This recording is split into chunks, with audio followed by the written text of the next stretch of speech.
नमस्कार दोस्तों, welcome back to our YouTube channel the Ultimate Spark. इस चैनल के माध्यम से हम पूरी की पूरी इंडियन पॉलिटी की लक्ष्मीकांत बुक कवर कर रहे हैं। अगर आप इंडियन पॉलिटी को, भारतीय राज व्यवस्था को समझना चाहते हैं तो आप अभी के अभी हमारे चैनल को सब्सक्राइब कर लें। द अल्टीमेट स्पार्क ये चैनल का नाम है, ठीक है। तो हम पूरी की पूरी इंडियन पॉलिटी कवर करेंगे लक्ष्मीकांत बुक। तो आज का जो चैप्टर है वो है हमारा chapter number 20, prime minister of India. इसको कवर करेंगे, ठीक है। तो भारत के अंदर संसदीय शासन प्रणाली अपनाई जाती है, यानी कि पार्लियामेंट्री सिस्टम ऑफ गवर्नमेंट है, ठीक है। जहां पर भी पार्लियामेंट्री सिस्टम ऑफ गवर्नमेंट होता है, संसदीय शासन प्रणाली होती है, वहां दो मुखिया होते हैं, एक प्रेसिडेंट राष्ट्रपति और दूसरे प्राइम मिनिस्टर। एक नॉमिनल हेड होता है, नाम मात्र का मुखिया होता है, यानी कि प्रेसिडेंट राष्ट्रपति, और दूसरे प्राइम मिनिस्टर प्रधानमंत्री, यानी कि जो वास्तव में मुखिया होते हैं। भारत के अंदर संसदीय शासन प्रणाली है, ठीक है ना। तो भारत के अंदर भी दो मुखिया हैं, टू हेड्स हैं। In parliamentary system of government there are two heads, president and prime minister. India में भी प्रेसिडेंट एंड प्राइम मिनिस्टर दो मुखिया हैं। जो प्रेसिडेंट हैं वो नॉमिनल हेड होते हैं, नाम मात्र के मुखिया होते हैं, उनको बोला जाता है नॉमिनल एग्जीक्यूटिव अथॉरिटी। एंड जो प्राइम मिनिस्टर होते हैं वो रियल, वास्तव में मुखिया होते हैं, रियल, इसलिए उनको बोला जाता है रियल एग्जीक्यूटिव अथॉरिटी। जो प्रेसिडेंट होते हैं, राष्ट्रपति होते हैं, उनको डी जूरी एग्जीक्यूटिव भी बोला जाता है, क्योंकि वो कॉन्स्टिट्यूशन के अंदर, संविधान के अंदर जुडिशियली भारत के मुखिया हैं, इसलिए उनको बोला जाता है डी जूरी एग्जीक्यूटिव। और जो प्राइम मिनिस्टर होते हैं वो वास्तव में मुखिया हैं, तो इसलिए उनको बोला जाता है डी फैक्टो एग्जीक्यूटिव। ये जो फैक्टो वर्ड है ये फैक्ट से आया हुआ है, और फैक्ट का जो अर्थ होता है वो होता है वास्तव, तथ्य। वास्तव में कौन मुखिया है? प्राइम मिनिस्टर है, इसलिए बोला गया है डी फैक्टो एग्जीक्यूटिव, ठीक है। तो प्रेसिडेंट जो होते हैं वो राष्ट्र के मुखिया होते हैं, पूरे भारत के मुखिया हैं, वो हेड ऑफ द स्टेट है, नेशन है, नेशन स्टेट। और जो प्राइम मिनिस्टर होते हैं वो हेड ऑफ द गवर्नमेंट होते हैं, यानी कि वो सरकार के मुखिया हैं, ठीक है। देन ये हमने समझ लिया है, प्रेसिडेंट और प्राइम मिनिस्टर दो हेड होते हैं भारत के अंदर। अब हम जानेंगे कि जो प्राइम मिनिस्टर होते हैं, प्रधानमंत्री होते हैं, उनकी अपॉइंटमेंट कैसे की जाती है। तो हमारे संविधान के अंदर ऐसा कोई भी अलग से स्पेसिफिक प्रोसीजर नहीं दिया गया है कि जिसके द्वारा उस प्रोसीजर को, उस तौर तरीके को फॉलो करते हुए एक प्राइम मिनिस्टर अपॉइंट किया जाए, ऐसा कुछ भी दिया नहीं गया है संविधान के अंदर।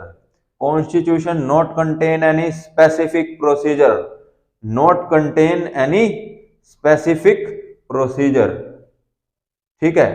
आर्टिकल 75 क्या कहता है?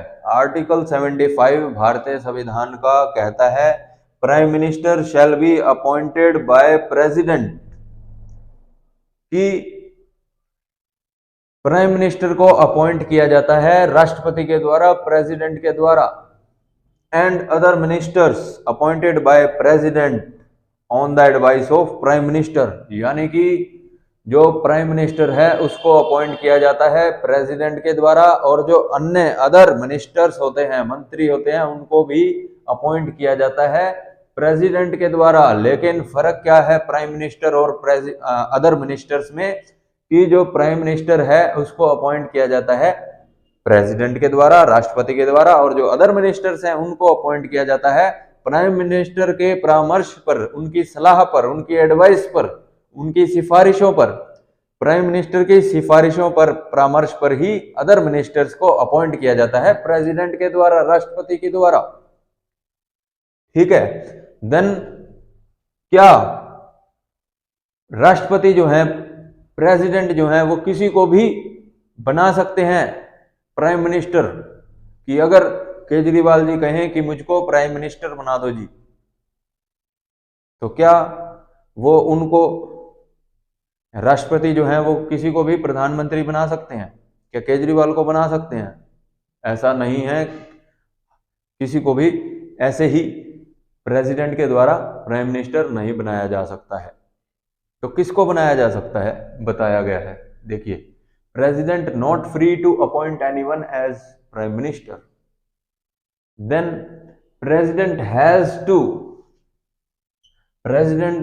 Has to appoint leader of majority party in Lok Sabha as prime minister, यानी कि संसद के अंदर जो लोकसभा है, लोकसभा के अंदर जिस भी पॉलिटिकल पार्टी के पास पूर्ण बहुमत होगा, मेजॉरिटी होगी, जो भी मेजॉरिटी पार्टी होगी, उस मेजॉरिटी पार्टी के लीडर को, उस पूर्ण बहुमत प्राप्त राजनीतिक पार्टी के नेता को ही बनाया जा सकता है राष्ट्रपति के द्वारा एज अ प्राइम मिनिस्टर, प्रधानमंत्री। ठीक है, मतलब क्या फॉर्मूला है पूर्ण बहुमत मेजॉरिटी प्राप्त करने का? क्या फॉर्मूला है? 50% + 1।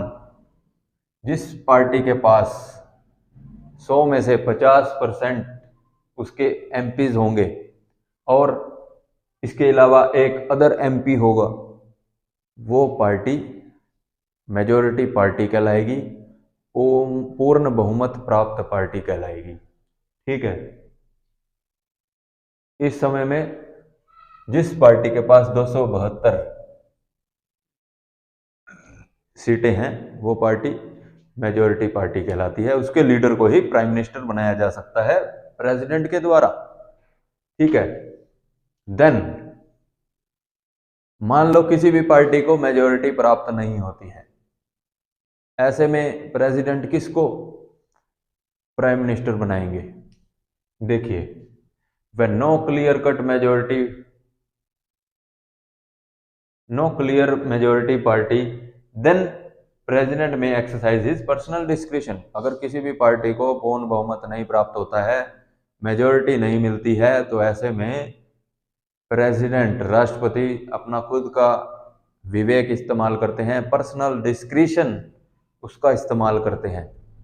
ठीक है, देन वो क्या करते हैं, यूजुअली आमतौर पर राष्ट्रपति के द्वारा क्या किया जाता है ऐसे में, तो लोकसभा के अंदर जो भी सबसे बड़ी पार्टी होगी, जिस पार्टी के पास सबसे ज्यादा एमपीज होंगे, या पॉलिटिकल पार्टी के पास, या उनका जो मान लो गठबंधन है, उस गठबंधन के पास सबसे ज्यादा जिसके एमपीज होंगे, उस पॉलिटिकल पार्टी या गठबंधन के जो नेता होंगे उसको राष्ट्रपति प्राइम मिनिस्टर अपॉइंट कर लेते हैं। ठीक है, president usually appoints leader of largest party और coalition in Lok Sabha as prime minister and ask him to seek a vote of confidence in the house within 1 month. तो जो सबसे बड़ी पार्टी जो होगी, लार्जेस्ट पार्टी होगी लोकसभा के अंदर, उसको प्राइम मिनिस्टर, उनके लीडर को प्रेसिडेंट के द्वारा प्राइम मिनिस्टर नियुक्त कर लिया जाएगा और उनको एक कार्यकाल दिया जाएगा, समय दिया जाएगा कि आप 1 महीने के अंदर अंदर अपना विश्वास मत दिखा दो, वोट ऑफ कॉन्फिडेंस शो कर दो। देखिए, समझो इसको एक एग्जांपल के द्वारा, मान लो बीजेपी पार्टी है, बीजेपी पार्टी को पूर्ण बहुमत प्राप्त नहीं होता है, 272 सीटें उनको नहीं आती है, वो मेजॉरिटी पार्टी नहीं है। बीजेपी को कितनी सीटें मिलती हैं? 260 सीटें मिल गई। ठीक है, और कांग्रेस को मिली 150 और आम आदमी पार्टी को मिल गई 15 एमपीज मिल गए। तो ऐसे में जो सबसे लार्जेस्ट पार्टी है, जिसके पास सबसे ज्यादा लोकसभा के अंदर एमपीज हैं, वो है बीजेपी पार्टी। तो बीजेपी पार्टी का जो लीडर होगा उसको ही प्रेसिडेंट के द्वारा प्राइम मिनिस्टर बनाया जाएगा। ठीक है, ऐसे में उनके पास मेजॉरिटी नहीं है, लेकिन वो सबसे बड़ी पार्टी है लोकसभा के अंदर, तो इसका जो लीडर होगा बीजेपी का, उसको प्रेसिडेंट के द्वारा प्राइम मिनिस्टर बना दिया जाएगा और उसको कहा जाएगा कि आप with in 1 month vote of confidence show कर दो। ठीक है, तो ऐसे में वो क्या करेंगे, वो टाई अप करने की कोशिश करेंगे या तो कांग्रेस के साथ या आम आदमी पार्टी के साथ, तो या किसी और अदर पार्टी के साथ। उनको अब कितनी सीटें चाहिए, कितने एमपीज और चाहिए? 260, टोटल 272 चाहिए, हैं कितने? 260, तो 12 और चाहिए। आम आदमी पार्टी के साथ अगर गठबंधन बन जाता है, कोalition हो जाता है, तो बीजेपी पार्टी सरकार बना सकती है, उनको वोट ऑफ कॉन्फिडेंस मिल सकता है, वो शो कर सकते हैं प्रेसिडेंट को वोट ऑफ कॉन्फिडेंस। ठीक है, तो मान लो आम आदमी पार्टी के साथ बीजेपी का गठबंधन हो जाता है, कोलिशन हो जाता है, उनकी आम सहमति बनती है कि भाई साहब हम समर्थन तब देंगे जब आप आम आदमी पार्टी के जो केजरीवाल हैं उनको प्राइम मिनिस्टर बनाओ, तो हम आपको समर्थन देंगे। अगर इस बात से वो राजी हो जाते हैं तो गठबंधन रहेगा, नहीं तो आप अपना रास्ता देखिए, हम अपना देखते हैं। तो अगर इसमें आम आदमी पार्टी के जो केजरीवाल हैं वो उनको अगर ये सलाह बनती है कि 2.5 साल हमारे लीडर प्राइम मिनिस्टर रहेंगे और 2.5 साल बीजेपी के जो लीडर होंगे वो प्राइम मिनिस्टर रहेंगे, ऐसा भी हो सकता है, तो कैसे भी उनका सहमति बन सकती है।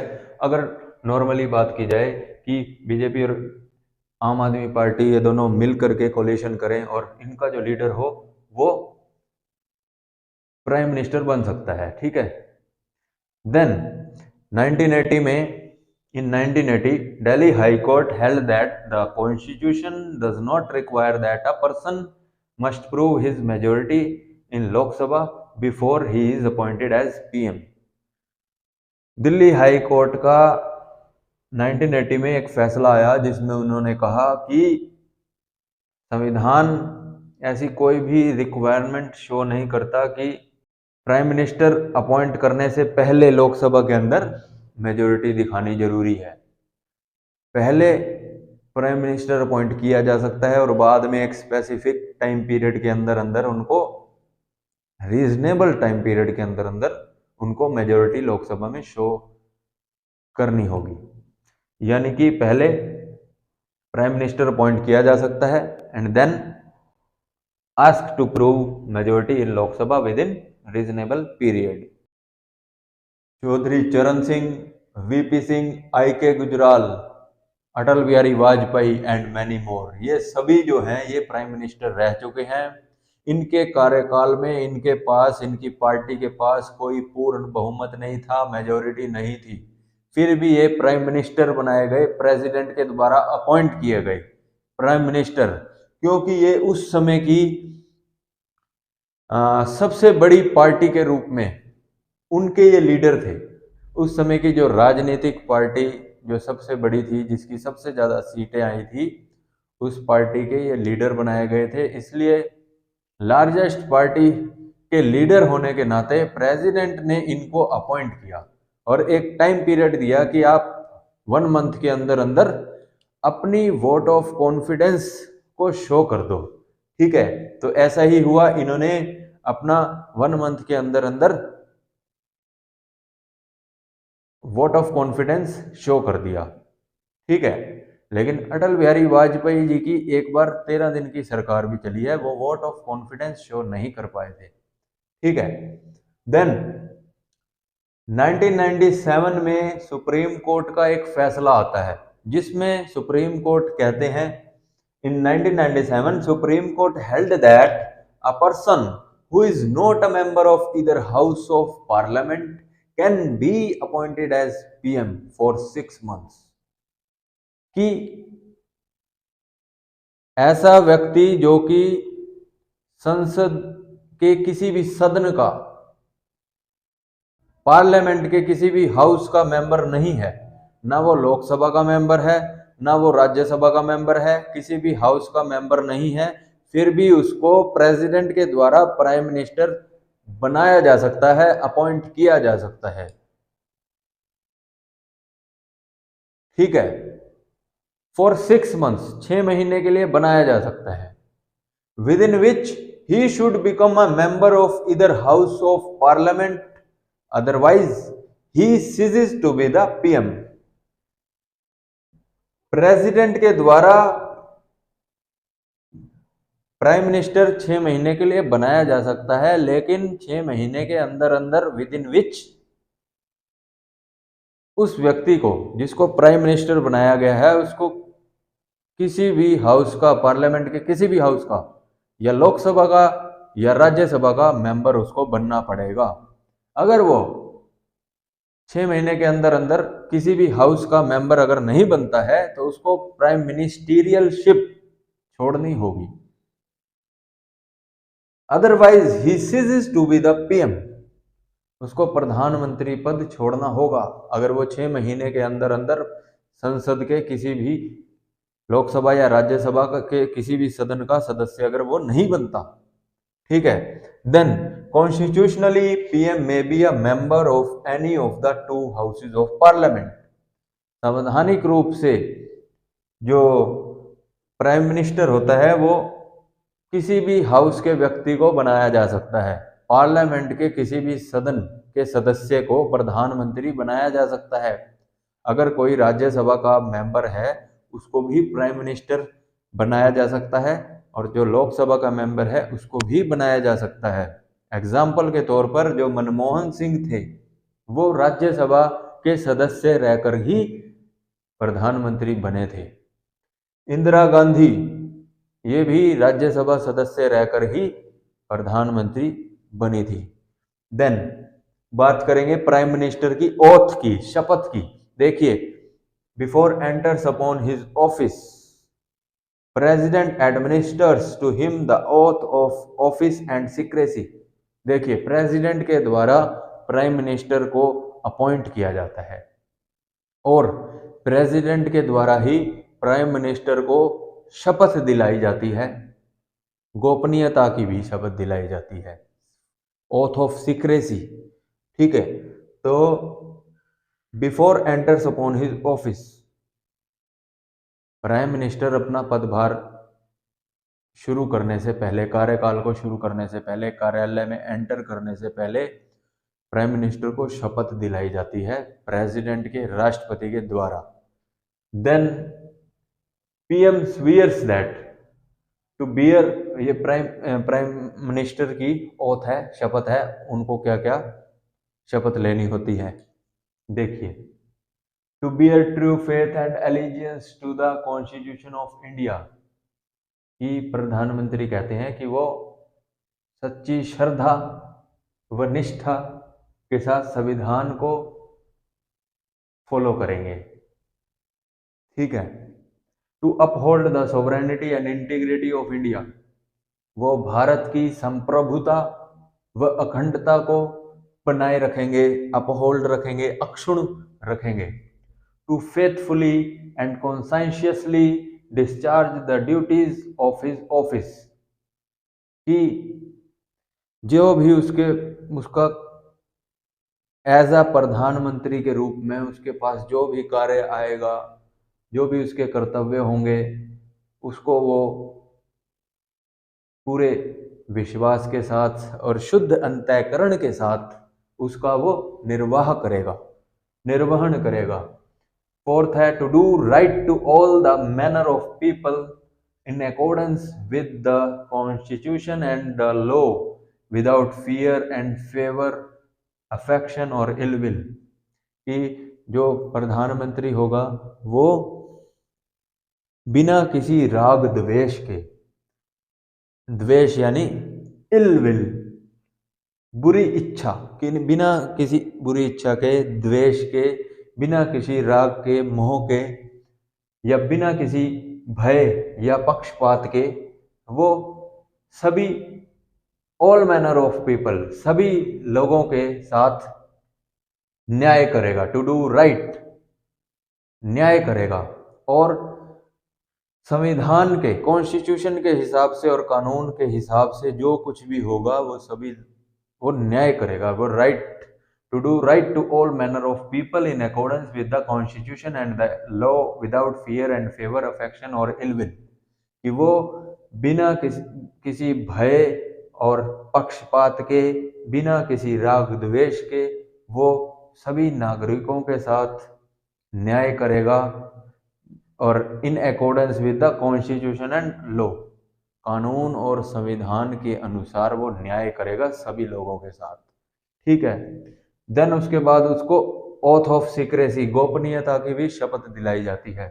देन पीएम स्वीयर्स दैट, प्रधानमंत्री कहते हैं that he will not directly और इनडायरेक्टली कम्युनिकेट और reveal to any persons any matter that is brought under his consideration or becomes known to him as union minister, except as may be required for the due discharge of his duties as such minister। मतलब वो जो भी matter उनके पास आएगा उसको वो किसी भी व्यक्ति को नहीं बताएंगे, गोपनीय रखेंगे, उजागर नहीं करेंगे, कम्युनिकेट नहीं करेंगे, डायरेक्टली या इनडायरेक्टली किसी के साथ भी वो कम्युनिकेट नहीं करेंगे, उसका रिवील नहीं करेंगे, उजागर नहीं करेंगे किसी भी व्यक्ति के साथ, एनी पर्सन एनी मैटर, ठीक है, वो अपने तक ही सीमित करेंगे, रखेंगे, ठीक है। और अगर जरूरत पड़ती है बहुत ज्यादा तभी वो किसी को for the due discharge of his duties, अपनी ड्यूटी को, अपने कर्तव्य को पूरा करने के लिए उनको अगर जरूरत पड़ती है तभी वो किसी को कोई मैटर बताएंगे, नहीं तो नहीं बताएंगे, ठीक है। गोपनीयता की शपथ वो लेते हैं। देन बात करेंगे प्राइम मिनिस्टर की टर्म की, कार्यकाल की, कि कितना कार्यकाल रहता है एक प्राइम मिनिस्टर का, प्रधानमंत्री का।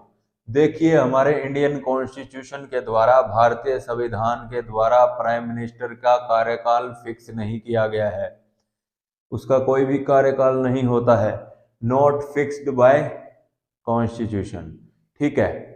सो long as PM enjoys majority support in Lok Sabha, देखिए लोकसभा के अंदर जब तक किसी पॉलिटिकल पार्टी के पास पूर्ण बहुमत है, मेजोरिटी है, या वोट ऑफ कॉन्फिडेंस है, विश्वास मत है लोकसभा के अंदर, तब तक उस पार्टी का, उस पॉलिटिकल पार्टी का, राजनीतिक दल का लीडर प्राइम मिनिस्टर बना रह सकता है, ठीक है। However if he loses the confidence of Lok Sabha he must resign और प्रेसिडेंट कैन डिसमिस हिम। मतलब अगर प्राइम मिनिस्टर अपना कॉन्फिडेंस लोकसभा के अंदर खो देता है, he loses the confidence of Lok Sabha, then prime minister को तुरंत इस्तीफा देना होगा। He must to resign, must, उसको इस्तीफा देना ही होगा, और या फिर प्रेसिडेंट कैन डिसमिस हिम, राष्ट्रपति जो हैं वो उनको डिसमिस कर सकते हैं, कैन डिसमिस, डिसमिस कर सकते हैं, ही मस्ट रिजाइन, ठीक है। देन है सैलरी एंड अलाउंसेस, क्या रहेंगे एक प्राइम मिनिस्टर की, देखिए जो सैलरी एंड अलाउंसेस हैं, जो भत्ते दिए जाते हैं, वो पार्लियामेंट निर्धारित करती है समय समय पर। Salary and allowances are determined by parliament from time to time for prime minister, ठीक है। क्योंकि एक प्राइम मिनिस्टर जो होता है वो या तो लोकसभा का या राज्यसभा का वो सदस्य होता है, इसलिए वो मेंबर ऑफ पार्लियामेंट होता है, वो एक एमपी होता है। तो एक एमपी होने के नाते उसको MP member of parliament allowances मिलते हैं 45,000। इसके अलावा एक प्राइम मिनिस्टर की जो बेसिक सैलरी रहती है वो 50,000 रहती है। इसके अलावा सम्चुअरी अलाउंसेस 3,000 पर मंथ रहता है, डेली अलाउंस रहते हैं 62,000। तो इनको अगर टोटल कर दिया जाए तो ये 1,60,000 रुपए हो गए प्राइम मिनिस्टर की। इसके अलावा उनको एडिशनली उनको मेडिकल फैसिलिटी दी जाती है, ट्रैवलिंग अलाउंसेस दिए जाते हैं, और फ्री एकोमोडेशन प्रोवाइड की जाती है, उनको रहने के लिए फ्री एकोमोडेशन उनकी रहती है, ठीक है। देन बात करेंगे एक प्राइम मिनिस्टर की क्या पावर्स एंड फंक्शंस क्या रहते हैं, powers and functions of prime minister. एक प्रधानमंत्री का क्या शक्तियां रहती हैं और उसको क्या गतिविधियां रहती हैं, क्या फंक्शंस रहते हैं। ठीक है, तो बारी बारी से बात करेंगे। पहले बात करेंगे in relation to council of ministers. मंत्रिमंडल के मुखिया होने के नाते, head of council of minister होने के नाते उनकी क्या क्या गतिविधियां रहती हैं, क्या उनकी शक्तियां रहती हैं, क्या उनके फंक्शंस रहते हैं। ठीक है, president can appoint only those person as ministers who are recommended by prime minister. तो प्राइम मिनिस्टर जो है वो अपनी सिफारिश, अपनी रिकमेंडेशन प्रेसिडेंट को, राष्ट्रपति को देते हैं कि किस किस व्यक्ति को मंत्री बनाना है।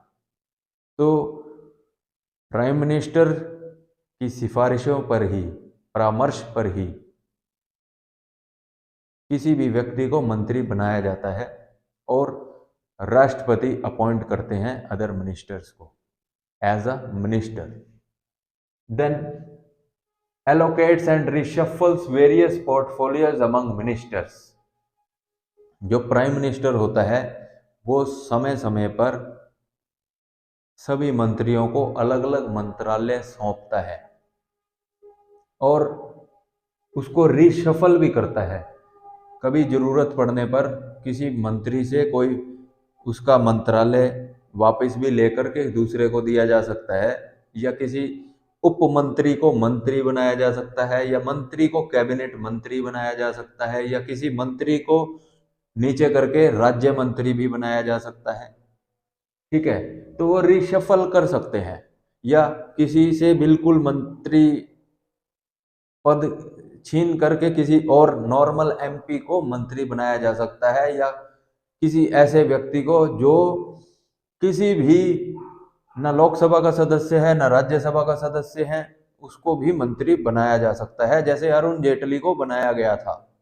लेकिन ऐसे में, ऐसी सिचुएशन में जो किसी भी हाउस का सदस्य न हो, ऐसे व्यक्ति को 6 महीने के अंदर अंदर सदस्यता लेनी होगी, या लोकसभा की या राज्यसभा की। ठीक है, then can ask a minister to resign और advise president to dismiss him. मतलब जो प्राइम मिनिस्टर है वो किसी भी व्यक्ति को कह सकते हैं, इस्तीफा देने के लिए कह सकते हैं कि वो इस्तीफा दे दे। अगर वो इस्तीफा नहीं देता तो वो राष्ट्रपति को, प्रेसिडेंट को कह सकते हैं कि आप इसको डिसमिस कर दो। तो प्राइम मिनिस्टर की एडवाइस पर प्रेसिडेंट जो है वो किसी भी मिनिस्टर को डिसमिस कर सकते हैं। देन है he guides, directs, controls and coordinates activities of ministers. कि जित प्राइम मिनिस्टर जो हैं वो सभी मंत्रियों की जो भी गतिविधियां हैं उनको वो कोऑर्डिनेट करते हैं, उनमें समन्वय स्थापित करते हैं, उनको गाइड करते हैं, डायरेक्ट करते हैं, दिशा निर्देश देते हैं, कंट्रोल करते हैं, उनकी एक्टिविटीज को नियंत्रित रखते हैं, नियंत्रण रखते हैं। ठीक है, then by resigning from office bring collapse of council of ministers. एक प्राइम मिनिस्टर के रिजाइन, इस्तीफा देने पर पूरी की पूरी काउंसिल ऑफ मिनिस्टर्स, पूरा का पूरा मंत्रिमंडल कोलैप्स कर जाता है, खत्म हो जाता है। ठीक है, तो प्राइम मिनिस्टर रिजाइन भी दे सकते हैं, अपने पद को छोड़ भी सकते हैं। देन व्हेन पीएम डाइज और resign, council of ministers dissolves automatically and generates a vacuum. जब एक प्राइम मिनिस्टर अपना इस्तीफा देते हैं, रेजिग्नेशन देते हैं, या फिर उनकी किसी वजह से उनकी मृत्यु हो जाती है, डेथ हो जाती है, तो ऐसे में पूरी की पूरी काउंसिल ऑफ मिनिस्टर्स, पूरा का पूरा मंत्रिमंडल कोलैप्स कर जाता है, खत्म हो जाता है। लेकिन however if other minister resign और dies, it creates merely a vacancy. PM के रिजाइन देने पर, डेथ देने पर तो वैक्यूम, खालीपन हो जाता है बिल्कुल ही। लेकिन अगर कोई मिनिस्टर रिजाइन दे दे, इस्तीफा दे दे या उसकी डेथ हो जाए, तो ऐसे में सिर्फ एक वैकेंसी, एक उसका मंत्री पद रिक्त होता है, जिसको प्राइम मिनिस्टर किसी और व्यक्ति को मंत्री बनाकर मंत्री पद दे करके भर सकता है, या नहीं भी ऐसा करके भी काम चल जाता है। ऐसे में काउंसिल ऑफ मिनिस्टर्स जो है, मंत्रिमंडल जो है वो कोलैप्स नहीं करता है। इसके बाद है इन रिलेशन टू प्रेसिडेंट, यानी कि प्राइम मिनिस्टर के प्रेसिडेंट के साथ, भारत के राष्ट्रपति के साथ क्या रिलेशन रहते हैं उसको जानेंगे। देखिए, पहला है relation, prime minister is principal channel of communication between president and council of ministers, यानी कि जो भारत के राष्ट्रपति हैं, प्रेसिडेंट हैं वो, और जो पूरा का पूरा मंत्रिमंडल है, काउंसिल ऑफ मिनिस्टर्स है वो, उन दोनों के बीच की जो कड़ी है, जो कम्युनिकेटिव चैनल है, वो प्राइम मिनिस्टर है। क्योंकि council of ministers head of the, जो प्राइम मिनिस्टर हैं वो head of the council of ministers होते हैं, इसलिए कोई भी बात अगर प्रेसिडेंट को काउंसिल ऑफ मिनिस्टर्स के लिए कहनी होती है तो वो प्राइम मिनिस्टर को कहते हैं, या फिर काउंसिल ऑफ मिनिस्टर्स में से किसी भी मंत्री को अगर कोई बात प्रेसिडेंट को कहनी है तो वो प्राइम मिनिस्टर के थ्रू ही कहेंगे। ठीक है, तो ये एक चैनल बना हुआ है। ठीक है, तो वो मुख्य चैनल है, मुख्य एक principal channel of communication between president and council of ministers. इसके अलावा प्राइम मिनिस्टर की क्या ड्यूटीज रहती हैं एक राष्ट्रपति के प्रति, प्रेसिडेंट के प्रति, वो जानेंगे। Then to communicate to president all decisions of council of ministers relating to administrations, यानी कि काउंसिल ऑफ मिनिस्टर्स, पूरे मंत्रिमंडल ने अगर कोई भी डिसीजन लिया है एडमिनिस्ट्रेशन को लेकर के, प्रशासनिक मामलों को लेकर के कोई भी डिसीजन अगर मंत्रिमंडल ने लिया है, काउंसिल ऑफ मिनिस्टर्स ने लिया है, तो उस डिसीजंस को, उस इंफॉर्मेशन को प्रेसिडेंट तक पहुंचाने का काम जो रहता है वो भारत के प्रधानमंत्री, प्राइम मिनिस्टर का रहता है। काउंसिल ऑफ मिनिस्टर्स के हेड का रहता है, प्राइम मिनिस्टर का रहता है। ठीक है, then to furnish such information relating to administration as the president may call for, कि राष्ट्रपति को जब भी किसी भी प्रशासनिक एडमिनिस्ट्रेटिव मैटर को लेकर के कोई भी उनको अगर जानकारी चाहिए, अगर प्रेसिडेंट को, राष्ट्रपति को कोई भी जानकारी, कोई भी इंफॉर्मेशन चाहिए तो वो प्राइम मिनिस्टर को कहेंगे। देन प्राइम मिनिस्टर जो होंगे वो उस मैटर से रिलेटेड सारी इंफॉर्मेशन प्रेसिडेंट को ला करके देंगे। ठीक है, to furnish such information relating to administration as the president may call for. Then, if the president so requires, to submit for the consideration of the council of ministers any matter on which a decision has been taken by a minister but which has not been considered by the council.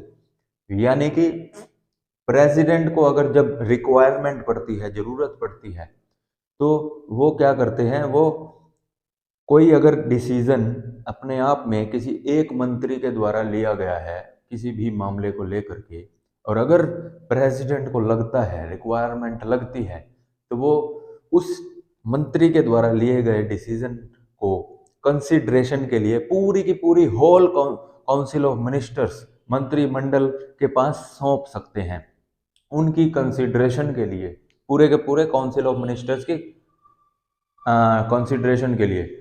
ऐसे में क्या है कि council of ministers के पास matter को पहुंचाने का काम जो रहेगा वो प्राइम मिनिस्टर का रहेगा। ठीक है, प्रेसिडेंट प्राइम मिनिस्टर को कहेंगे, देन प्राइम मिनिस्टर उस मंत्री के द्वारा लिए गए डिसीजन को काउंसिल ऑफ मिनिस्टर्स के पास संज्ञान में लेंगे, कंसिडरेशन में लेंगे, एंड देन ये कार्य प्राइम मिनिस्टर का रहता है। Then if prime minister advises president with respect to appointment of important officials, जितने भी भारत के अंदर इम्पोर्टेंट ऑफिशियल्स हैं, पद हैं, चाहे वो अटॉर्नी जनरल ऑफ इंडिया हो, कैग हो, controller and auditor general of India हो, इन सभी से रिलेटेड जो भी अपॉइंटमेंट की जाती है राष्ट्रपति के द्वारा, तो वो प्राइम मिनिस्टर की सलाह पर, परामर्श पर, सिफारिश पर उनकी एडवाइस पर ही ये अपॉइंटमेंट की जाती है। एग्जाम्पल के तौर पर अटॉर्नी जनरल ऑफ इंडिया, इसकी जो अपॉइंटमेंट है वो प्रेसिडेंट, भारत के राष्ट्रपति के द्वारा की जाती है, लेकिन प्राइम मिनिस्टर की एडवाइस पर, उनकी सलाह पर, परामर्श पर, सिफारिशों पर ही attorney general of India appoint किया जाता है प्रेसिडेंट के द्वारा। इसके अलावा controller and auditor general of India जो है, कैग है, उसकी भी जो अपॉइंटमेंट है वो राष्ट्रपति के द्वारा प्राइम मिनिस्टर की सलाह पर ही की जाती है। ऐसे ही chairman and member of UPSC यानी यूनियन पब्लिक सर्विस कमीशन के जो मेंबर और जो चेयरमैन हैं, उनकी जब अपॉइंटमेंट की जाती है वो भी राष्ट्रपति के द्वारा की जाती है, लेकिन प्राइम मिनिस्टर की परामर्श पर की जाती है। ऐसे ही election commissioner, chief election commissioner, chairman of election commission, member of election commission की भी नियुक्ति इसी प्रकार होती है। ऐसे ही chairman and member of finance commission, इनकी भी अपॉइंटमेंट इसी प्रकार होती है प्रेसिडेंट के द्वारा और प्राइम मिनिस्टर के परामर्श पर, एंड सो ऑन। और भी इस प्रकार के जितने भी इंपॉर्टेंट ऑफिशियल्स हैं, जो पद हैं, वो उनकी नियुक्तियां इस प्रकार होती हैं सेंट्रल लेवल पर। इसके अलावा इन रिलेशन टू पार्लियामेंट की प्राइम मिनिस्टर के पार्लियामेंट से संबंधित, इससे रिलेटेड क्या उनके रिलेशन है, क्या संबंध है। देखिए, एक प्राइम मिनिस्टर जो होता है वो लोकसभा का यानी पार्लियामेंट का जो लोअर हाउस है, लोकसभा है, उसका वो लीडर होता है, ठीक है।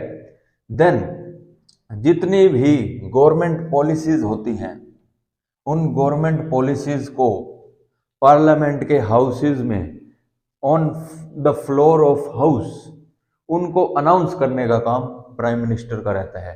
जितनी भी सरकारी नीतियां बनाई जाती हैं, गवर्नमेंट पॉलिसीज बनाई जाती हैं, उनको अनाउंस करने का काम प्राइम मिनिस्टर का होता है। प्राइम मिनिस्टर संसद भवन के दोनों सदनों में उन नीतियों को अनाउंस कर सकते हैं।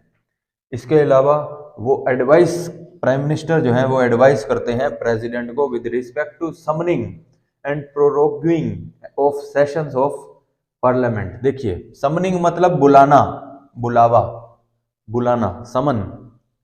प्रोरोगिंग मतलब डिसकंटिन्यू, खत्म करना, डिसकंटिन्यू, कुछ समय के लिए उसको स्थगित करना, ठीक है।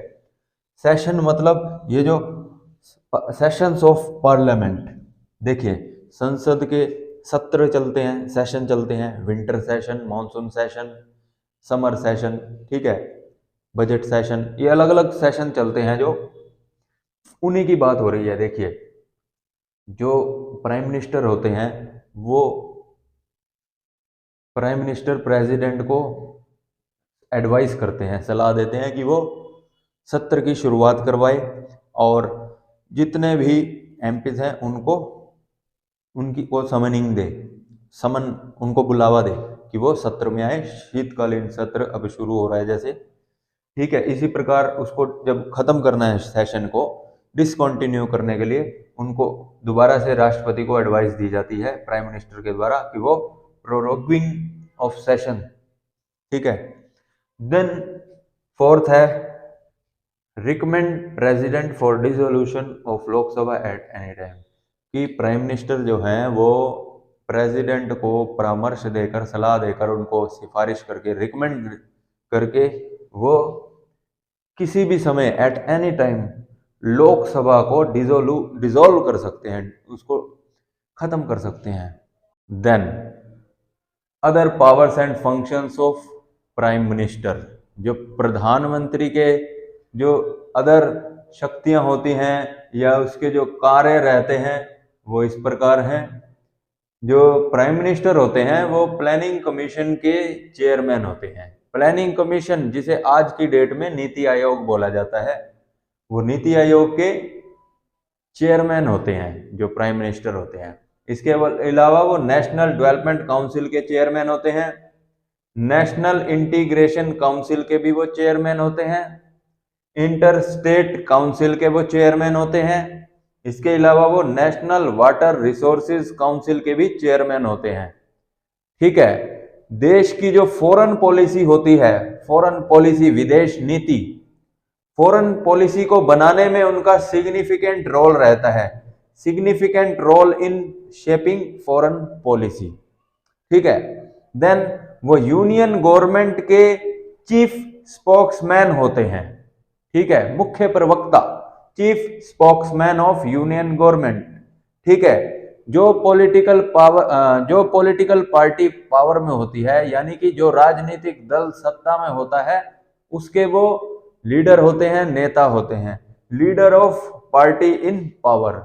इसके अलावा जो वो पॉलिटिकल हेड होते हैं सर्विसेज के, जितनी भी प्रकार की सेवाएं होती हैं उसके वो राजनीतिक मुखिया होते हैं, पॉलिटिकल हेड ऑफ सर्विसेज। ठीक है। इमरजेंसीज जब होती हैं, इमरजेंसी पीरियड जब आता है, उस टाइम पे वो crisis manager in chief at political level during emergencies. ठीक है, वो राजनीतिक स्तर पर क्राइसिस मैनेजर इन चीफ होते हैं की भूमिका अदा करते हैं जब भी आपातकाल की सिचुएशन आती है। ठीक है, वो राष्ट्र के लीडर होते हैं, नेता होते हैं, लीडर ऑफ नेशन।